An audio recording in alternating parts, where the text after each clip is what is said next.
UGC के जो rules आए हैं अब ये 2026, इसके बारे में आपके क्या विचार हैं? जब डिस्क्रिमिनेशन लिख दिया एक बार, ठीक है, पूरा एक पैराग्राफ लिखा हुआ है और डिस्क्रिमिनेशन वाले पैरा में लिखा हुआ है साफ साफ religion, race, caste, gender, place of birth, disability और एनी ऑफ देम 6 हैं।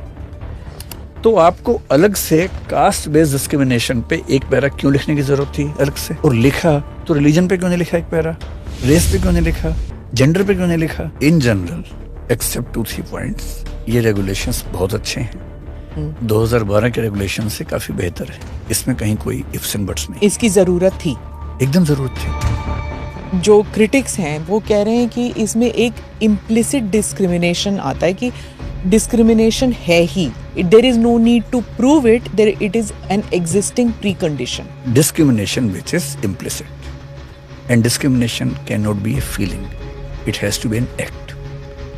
Discrimination की भाषा में साफ साफ लिखा है any unfair, differential or biased treatment or any act.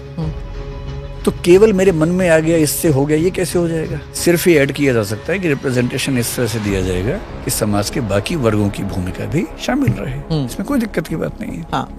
मैं जो कहना चाह रहा हूँ कि रेगुलेशंस बनाने वालों के दिमाग में ये बात रही नहीं होगी कि हम जनरल कैटेगरी को खारिज कर देते हैं।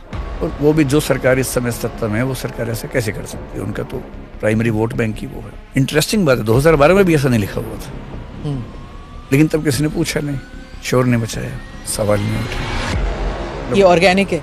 ऑर्गेनिक भी नहीं, ऑर्गेनिक नहीं लग रहा। मुझे लग रहा है कि यूनिवर्सिटीज और कॉलेजेस के जो प्रिंसिपल और वीसीज वगैरह हैं वो करवा रहे हैं इसको। संशोधन 2 लाइन का है, अगर जहां ओबीसी वाला लिखा है अगर उसको ठीक कर लेंगे तो बाकी तो कोई दिक्कत है नहीं अधिकांश लोगों को।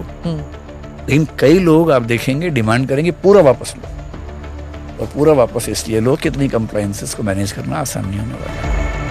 फेक केसेस बोल रहे हैं स्टूडेंट्स। ड्राफ्ट रेगुलेशन में साफ साफ लिखा हुआ था कि अगर कोई फॉल्स कंप्लेंट करेगा तो पेनल्टी होगी, और यदि वो सीरियस हुआ या बार बार हुआ तो उसके खिलाफ और सीरियस एक्शंस लिए जाएंगे। फाइनल रिपोर्ट में रेगुलेशंस में वो हट गया है।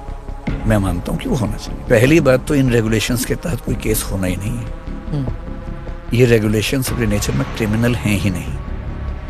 ये केवल within the university, within the college campus एक डिस्प्यूट रिड्रेसल का तरीका है। There is nothing link to criminal in this.